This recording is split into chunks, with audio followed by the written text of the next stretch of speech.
This is nothing more than buying votes. Listen to what I have to say on this episode of Pushback.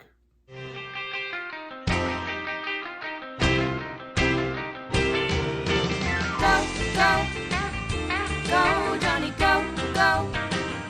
Go, Jonny, go, go. Go, Jonny, go, go.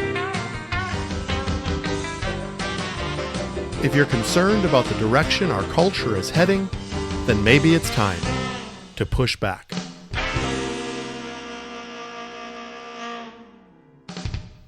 Hello, my dear listeners. This is Dr. Jonny, and this is another episode of Pushback.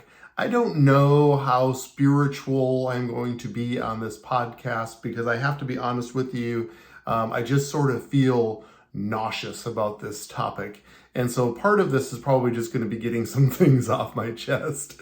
Hopefully you guys love me enough by now that you're going to be okay with that. And I think it's important, however, that we talk about these current events that are happening. And something came down the pike this week that honestly just has ruffled my feathers. I just don't understand. And I do want to break it down for you. You know, so much of this podcast is really about education and I want to educate you, not that I'm an economist or understand the ins and outs of politics, but I want to at least bring light to important topics that have to do with the election, that has to do with our economy, it has to do with our national debt and finances.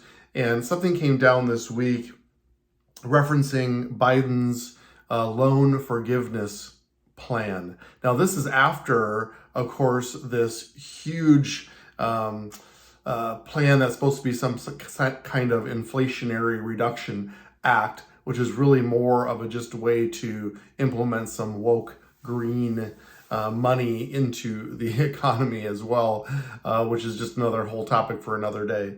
But in the wake of that comes this loan forgiveness plan by President Biden. And I say this is President Biden because this was an executive order. I want to be super clear because even we were confused as a family at first because we said, can he do this? Is this something that the president can just do? Or did Congress really pass it this quick and it was approved through a Democratic Congress and Senate? And it kind of raised our eyebrows like, I didn't know that could happen that fast. Well, the answer is it didn't. It didn't happen that fast. Biden, through an executive order, passed, well, at least pushed through this legislation for student loan handouts.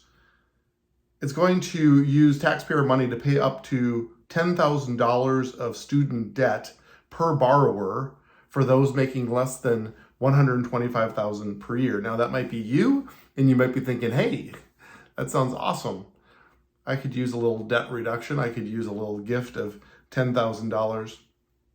But I have to say that this is extremely reckless. It's extremely wrong, if I can be so bold. And it's just simply buying votes. That's all this really is, because when you really break it down, which I'm going to do over the next 25 minutes, is just break it down. It does not make any logical sense other than there will be a demographic that will be appreciative of this and will vote for Joe Biden. It's pretty much that simple. And it is not good for us and for our country, this plan that he has brought forth, and I want to explain why.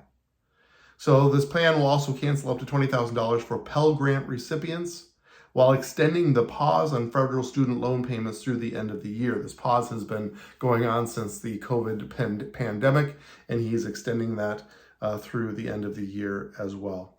Now, the total cost of this loan handout will amount to estimated $500 billion. Now, that's an estimation. It could be a lot more. It most likely won't be less.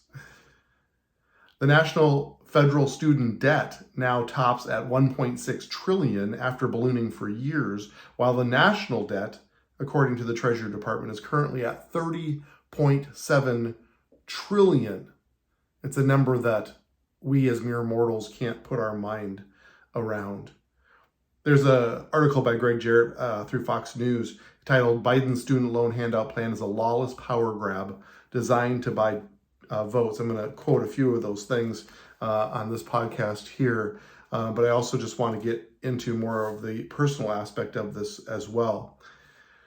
He claims that President Joe Biden doesn't have the legal authority for wholesale cancellation of federal student loans. By executive fiat, he's violating both the Higher Education Act and the Federal Claims Collection Act that set strict limits on modifying or waiving loans. Blanket cancellation of debt is forbidden without congressional authorization. In attempting an end run around those laws, Biden's Justice Department claims he can forgive loans under the HEROES Act of 2003. Jarrett goes on to say that the DOJ apparently didn't bother to read the law. It applies to war, which doesn't exist right now. Even if they did, the president's authority to act unilaterally is limited to a payment pause or an interest waiver on loans, not abolishing them altogether. It's pretty black and white. I'm not an expert, I'm not a law expert, a political expert, but it seems pretty black and white. He says Biden knows what he's doing is lawless. He previously admitted publicly that he didn't have the executive power to do it. Pelosi was correct when she declared that only an act of Congress can eradicate debt. This is because the legislature, under our constitutional structure, holds the power of the purse. My children just covered that in their civics class in homeschooling, that Congress controls the power of the purse, not the president. He doesn't have the authority to do this. Congress is vested with the exclusive authority to tax and spend. This includes assuming or disposing of debts, which encompasses the bearing of costs by the federal government. A president cannot spend money that is not appropriated by Congress. So obviously Congress doesn't have the votes to pass debt cancellation, so Biden is usurping its authority and laying waste to the separation of powers that is so fundamental to our Constitution. So it's possible that you could look at this and even say, well, the ends justify the means. What if this was Donald Trump? We'd probably say, well, he is doing what's right. Well, let's see if this is right. He goes on to say this constitutes a dangerous pattern of authoritarianism by Biden, who's deliberately defying the law and the Constitution. You recall that he well exceeded his authority with his COVID mandates, his eviction moratoriums, his race-based farm program, and his moratorium on deportation. All of these were reversed by federal courts that declared Biden's actions lawless. Biden's power grab will be met with the inevitable legal challenges. The U.S. Supreme Court will likely be asked to resolve it, and I wouldn't be betting on Biden's chances. He set a modern presidential record for being slapped down by the high court. So why would he do that? Why would he bring these things up just to be slapped down by the Supreme Court? Well, there's an answer to that question. And it says it's obvious that Biden's debt amnesty plan is nothing more than a disgraceful and blatant attempt to buy votes with taxpayer money in advance of the upcoming midterm elections. So who pays for it?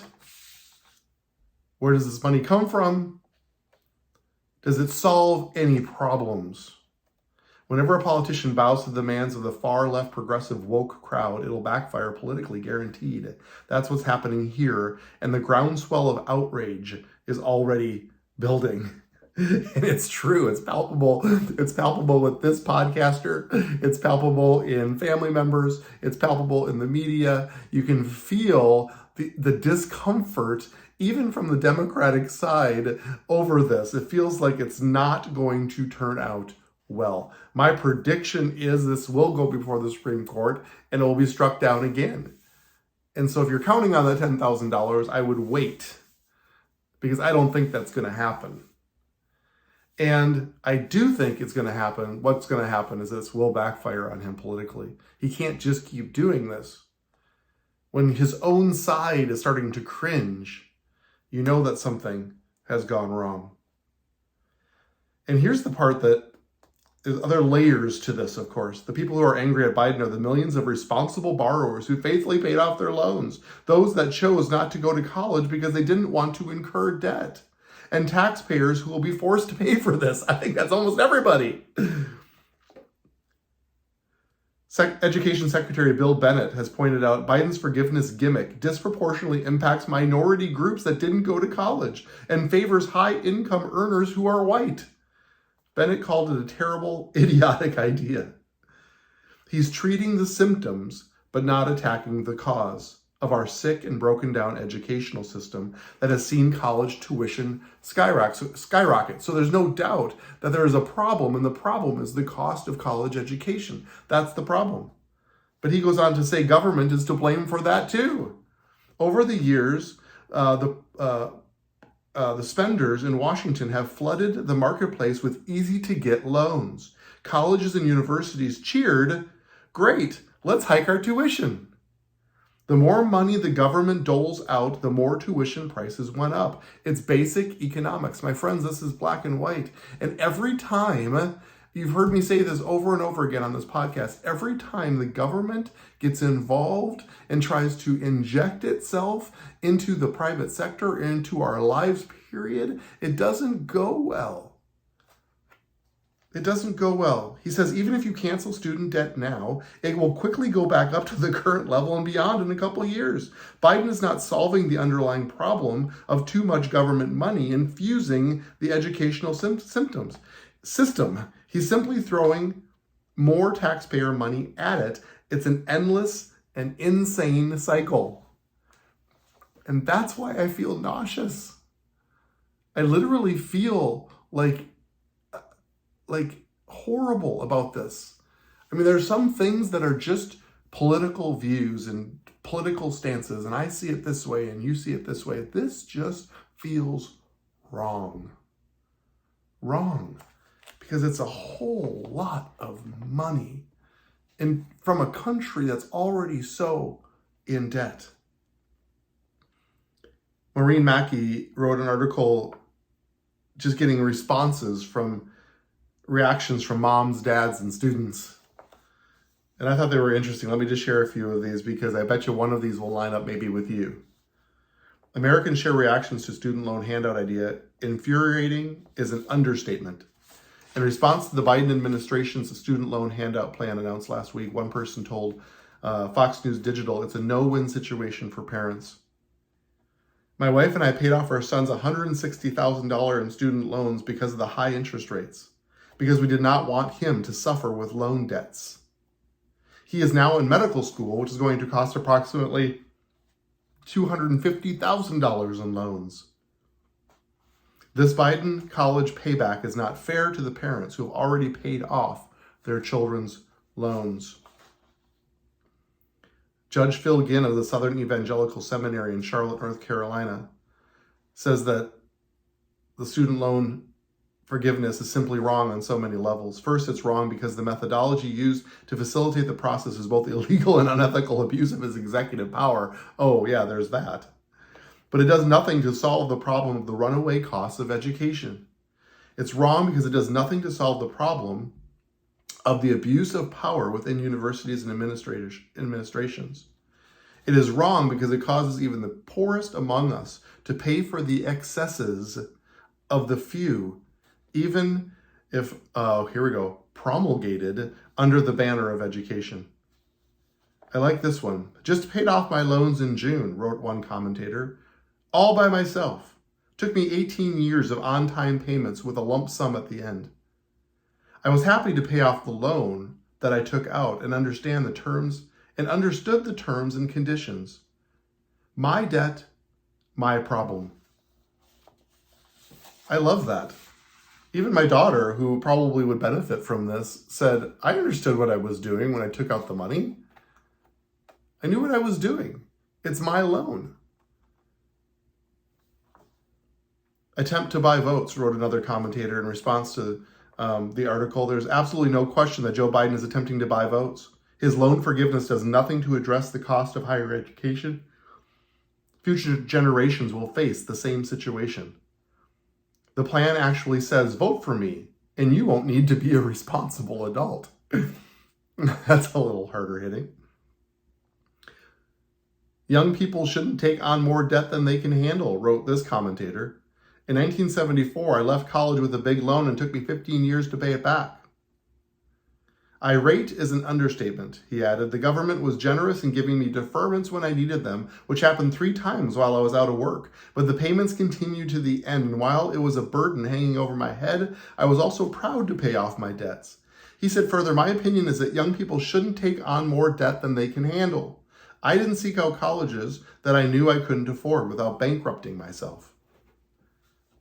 Said another one, I repaid my loan after graduating in engineering, and then my wife and I did without, and took on a second mortgage to repay our son's loan for a STEM degree.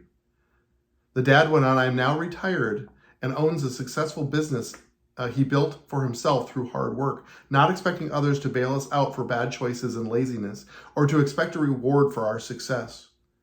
Today's borrowers should do the same. America has become a nation of freeloading off someone else's money, and needs to stop now, not be aided and abetted by our own government.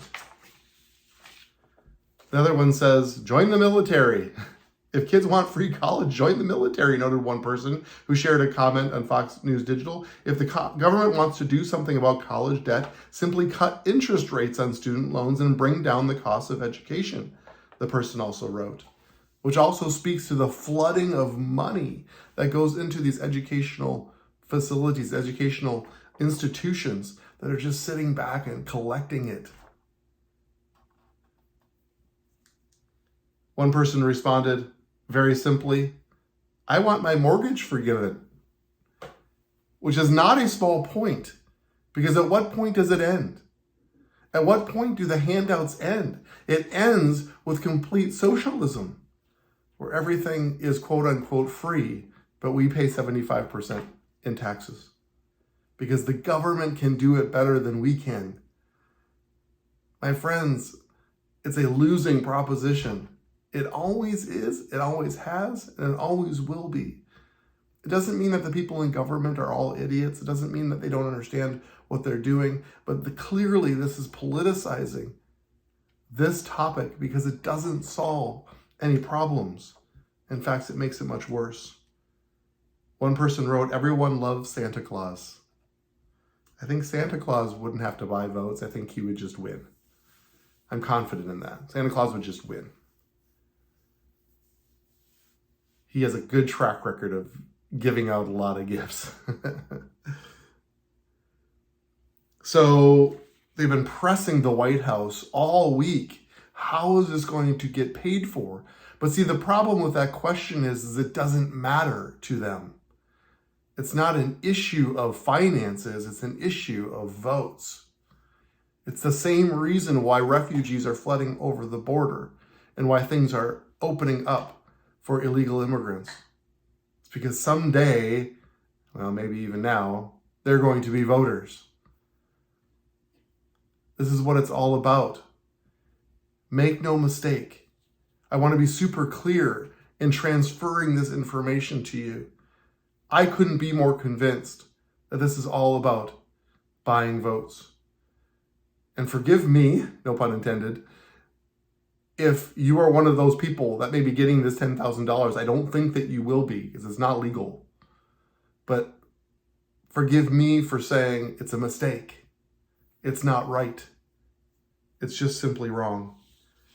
Well, the White House has come out, I believe even just today, and said, well, it's going to easily be paid because of the decrease in the deficit, which is one of the most laughable responses I believe that they could have come up with. Because they asked them point blank, is this going to be an increase in taxes that paid for this? Where is this $500 billion coming from? And they said, oh, it'll easily be covered by the decrease in the deficit. And what they're referring to, if you can even believe this, I almost can't even say it. There was an appropriated amount of money that was going to be earmarked for the pandemic. And now that things have calmed down in the pandemic, they aren't going to use the money for that. And so now they see it as Santa Claus. We have all of this money. What are we going to do with it? That's not a decrease in the deficit. That's just not spending as much as you did last year during a world crisis. I can't even get my mind around it. I'm so flustered by this whole thing. Somebody wrote the analogy is a family going into debt for a $100,000 medical emergency and the next year buying a $50,000 sports car and claiming that it's free because they are no longer spending the $100,000 per year on the medical emergency. That's exactly what this is. And that's exactly how insane this is. So my friends, I just want to be very clear. I'm not really quoting the Bible. But I want to convey information to you. So once again, that we know how to engage people that say, what's the big deal? I'm all for less debt. It's not less debt. We are going to be paying for this. In fact, the Wharton College of Business did an evaluation on President Biden's plan. And they think that if it costs $350 billion, which is very, very, very, very conservative, it's going to cost each taxpayer over $2,000. So let's say it's going to be double that. That's probably reasonable. Now we're up to $4,000 per taxpayer. $4,000. You're getting a $10,000 forgiveness in your loan, but it's going to cost you $4,000. And there's a huge irony in this because it's the college students that are going to be the higher wage earners, which are going to have to pay more taxes. So my friends, this is a insane cycle, as they put it, and nothing more than buying votes. That's all this is. There's no other way to try to interpret what is going on here. DeSantis down in Florida is famously quoted to say this week, it's unfair to force a truck driver to pay a loan for someone who got a PhD in gender studies. But isn't that what this is? What is going on? It's income redistribution, it's socialism, and it's buying votes. My heart in this podcast is just not to be political, and I hope you know that. And so forgive me for going in that extreme direction this time, but this one just feels wrong on so many levels because it's not even helping the ones that it's designed to help, and it's hurting everybody. That feels wrong. That feels like a poor political move. So I hope my prediction is true, that this just gets knocked down by the court and this never moves forward. And I also hope my prediction is true, that this backfires politically, so that this does not become a cycle of vote buying. I don't think the Democratic Party has the corner on vote buying. I'm sure there's equal opportunity for both parties. But I also want to be clear. That's what this is about. So my friends, thank you for hearing me out. I'd love to hear your feedback on this one. You can go to pushbackculture.org, pushbackculture.org, and leave me a message. You can vent to me as well if you need to about your perspective on this as well. So thank you so much for listening, and until next week, let's go together now to set and shape the culture.